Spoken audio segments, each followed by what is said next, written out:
Hello students, Gauss के नियम का फिफ्थ अनुप्रयोग, समरूप आवेशित चालक गोले के कारण विद्युत क्षेत्र की तीव्रता।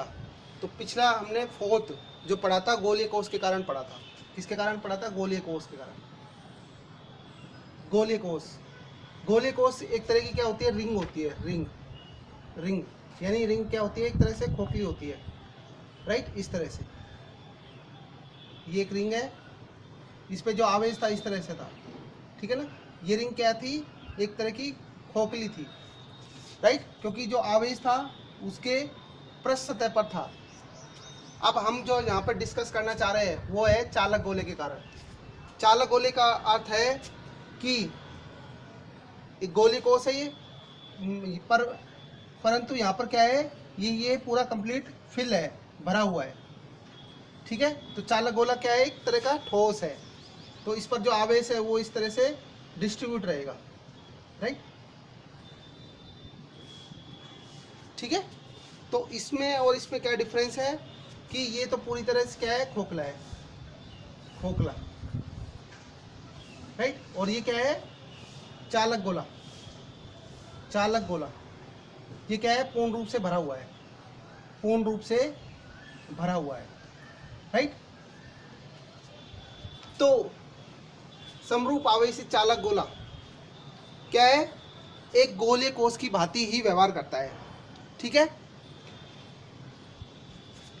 एक चालक गोला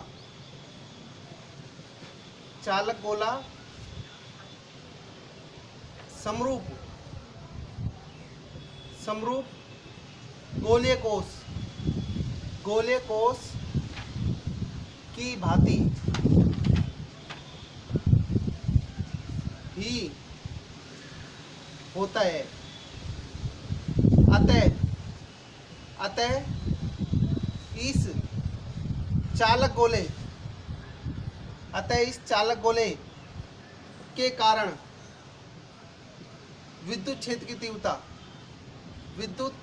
की तीव्रता का परिकलन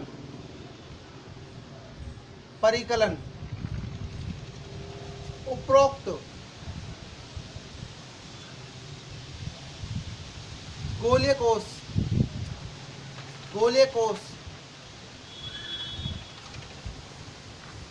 की विद्युत क्षेत्र की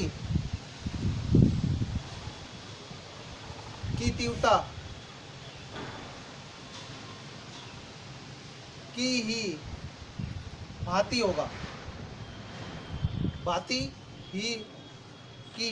होगा, ठीक है ना।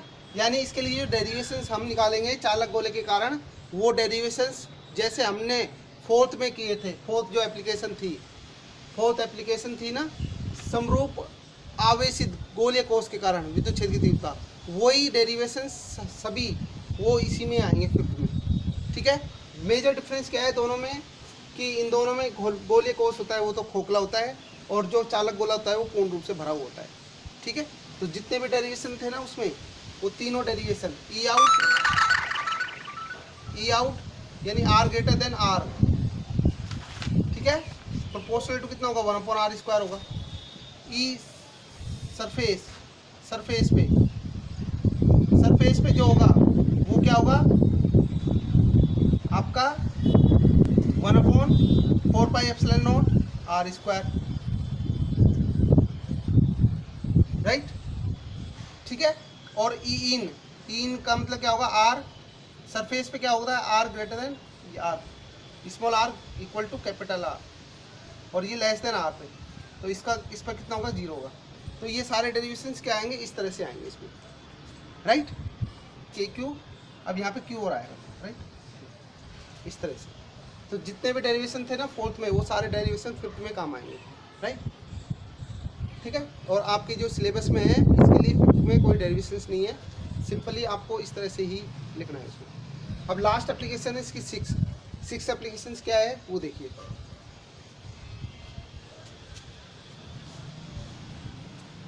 6 एप्लीकेशंस।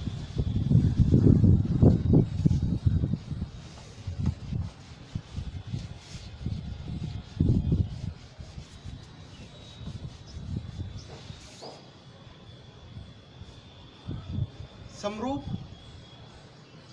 आवेशित, ये लास्ट एप्लीकेशंस है गाउस के नियम के अनुप्रयोग की। समरूप आवेशित अचालक गोले के कारण, अचालक गोले के कारण विद्युत क्षेत्र की तीव्रता, विद्युत क्षेत्र की तीव्रता, तो वो किस तरह से कैलकुलेट करेंगे। अब देखिए यहाँ पर